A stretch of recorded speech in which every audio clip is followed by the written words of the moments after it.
Hi, நான் தான் உங்கள் பிங்க்கு. இன்னைக்கு நம்ம என்ன ஸ்டோரி பார்க்க போகிறோம் தெரியுமா? மாயம் மாம்பழம். ஒரு மலை அடிவாரத்தில் ஒரு மாமரம் இருந்துச்சு. அதோட உச்சியில் ஒரு மாம்பழம் பழுத்து தொங்கிச்சு. அதுக்கு ரொம்ப நாள் ஆசை இந்த ஊரை சுற்றி பார்க்கணுன்ட்டு. ஒரு நாள் காற்று வேகமாக வீசிச்சு. மாம்பழம் மேலேருந்து கீழே விழுந்துருச்சு. அதுக்கு ரொம்ப சந்தோஷம். அப்போது அந்த மாம்பழம் சொல்லிச்சு, ஐயா, நான் இன்னைக்கு ஊரை சுற்றி பார்க்க போகிறேன் அப்படின்னு. மாம்பழம் ஊரை சுற்றி பார்க்க கிளம்பிடுச்சு. ஊருக்குள்ளே குட்டி பசங்க எல்லாம் விளையாடிட்டு இருந்தாங்க. அப்போது 2 பசங்க வந்துட்டு அந்த மாம்பழம் ஊருக்குள்ளே வரதை பார்த்தாங்க.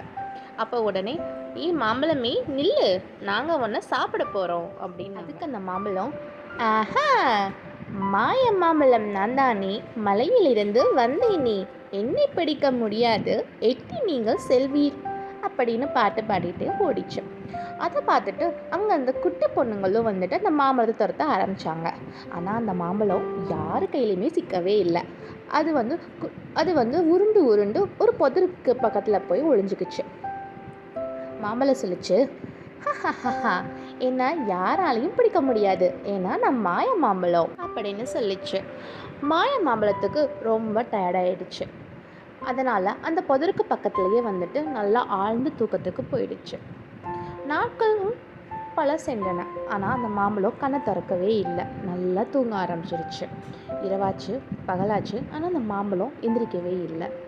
மழையும் பெஞ்சு அந்த மாம்பழத்தை மண் மூட ஆரம்பிச்சிருச்சு.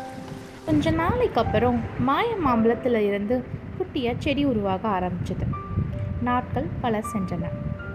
அந்த குட்டி செடி நாளாக நாளாக பெரிய மாமரமாக ஆயிடுச்சு. ஆமாம், நம்ம மாய மாம்பழம் இப்போது பெரிய மாய மாம்பழ மரமாக மாறிடுச்சு. The end. Thank you guys. உங்களுக்கு இந்த வீடியோ பிடிச்சிருந்ததுன்னா லைக் பண்ணுங்கள், சப்ஸ்கிரைப் பண்ணுங்கள். பாய். It's me, Pinko.